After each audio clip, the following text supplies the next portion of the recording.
the song Kokomo, and I was saying how I really enjoyed that tune because that brought me back to the Beach Boys' 60s sound. I want you to realize that Merle brought it up. I didn't. That would be too self-serving. That would be too egotistical for me to bring up Kokomo. Yeah. Just because it was #1, the biggest selling single of 1988.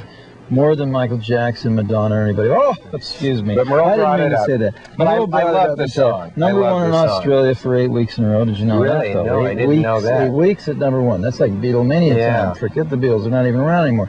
So why did I even bring that up? Anyway. Because what's your point on Kokomo anyway? That song brought back everything from the 60s that the Beach Boys did for me and a lot of other people that I know. And I was wondering are we going to have anything more in that concept? Yeah, I'm working on a little song called Island Fever right now. It's just pretty catchy. I think it's catchy. I like it anyway. Well, maybe we'll get together and bonk around on Maui and get inspired there. I'm going to be there in October. As you know, I bought the Charles Lindbergh Estate and the next door property, which is the Prior place, and that has a waterfall on it. Yeah, a beautiful place in Maui. Well, we won't put this part on the air, though. Oh, okay. All right. we don't want to do that to you. Oh, well, that's all right. Anyway, yeah, we're going to do some new music. It's, in fact, we have several different projects in mind.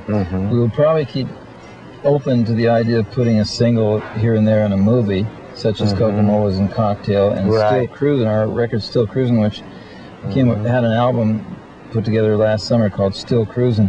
That song was in Lethal Weapon 2, for instance. Oh, yeah. So, you know, we'll still probably do that. But what we're going to do is concentrate on developing an entire new album full of all kinds of brand new songs, with the point of view being, like, I have a couple of titles I could tell you. One called Only One Earth, another called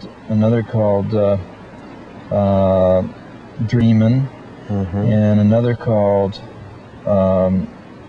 Trouble in Paradise. So environmental, sociological, there'll be some, you know, album filled with concerns. Best I could explain it is a combination between Joshua Tree and Graceland for the Beach Boys only, you know. Fantastic. Yeah, it'd be nice. Gosh.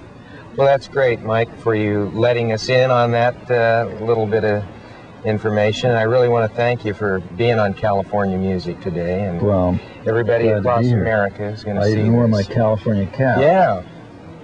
Very good. Thank you, Mike. All right. You're welcome. Thanks.